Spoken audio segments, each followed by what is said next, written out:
ఏం మాట్లాడుతున్నారా మీరు? ఇక్కడ ఉందా బాట్లు?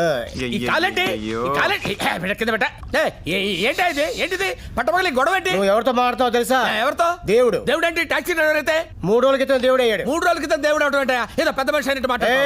ఆయన పవర్ నీకు తెలీదు. నడి రోడ్డు మీద ఒకటి కొట్టి కిడ్నాప్ చేస్తే ఎవడే మాట్లాడి తెలుసా? కిడ్నాప్ చేయడానికి రౌడీ అయితే సరిపోతుంది, దేవుడు ఎందుకంటే? ఆగండి. ఇప్పుడు నీకు ఎక్స్పీరియన్స్ అయింది కాబట్టి నేను దేవుడు అని తెలుసు. అయ్యో ఆడికి తెలుసు పసిపెట్టా. నేను చెప్తాను కదా. ఓకే మీరేం బంగారం, నీకు ఇప్పుడు చాలా సింపుల్ విషయం చెప్తానమాట. అది వినగానే డింగ్ మన జ్ఞానబలి పెరిగిపోద్ది నీకు. ఆ తర్వాత నిన్ను ఎవడ ఆపలేండి నాన్న. నువ్వు ఇంకోటి ఫిక్స్ చేసి తీసుకొచ్చి చెప్తా. Oh sure. ఇదేంటి? చెయ్యి. ఇదేంటి? చెయ్యి. కొడుతున్నాడు, కొంచెం చూసి చెప్పండి. అర్థమైంది. I understood. అభయ హస్తం. నేనెవరు? దేవుడు. ఇందాక చెప్పలే నేను? ఎవరి కాడ తెలుసుకోవాల్సిందే. అంతే, ఆడు చెప్తే నాకేమర్థం అవుద్దండి. మీరు చెప్పారు కాబట్టి అర్థమైంది. కంఫర్టబుల్ కింద కూర్చోనానా? కూర్చోనానా?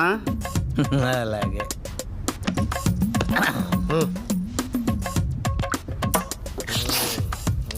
ఇప్పుడు మనం కొన్ని విషయాలు బట్టలు ఇప్పేసి మాట్లాడుకున్నాం.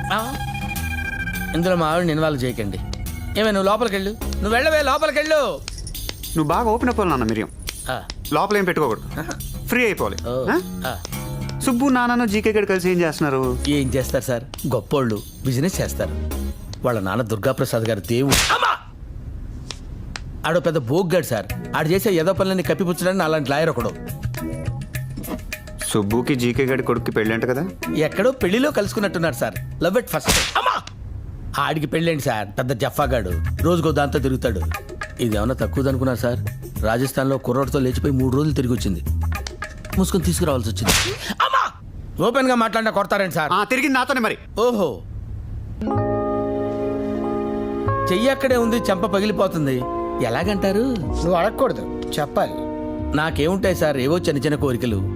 మా ఆవిడ తెలియకుండా ఏదో చిన్న సెటప్ మెయింటైన్ చేద్దామని. నీ హాబీ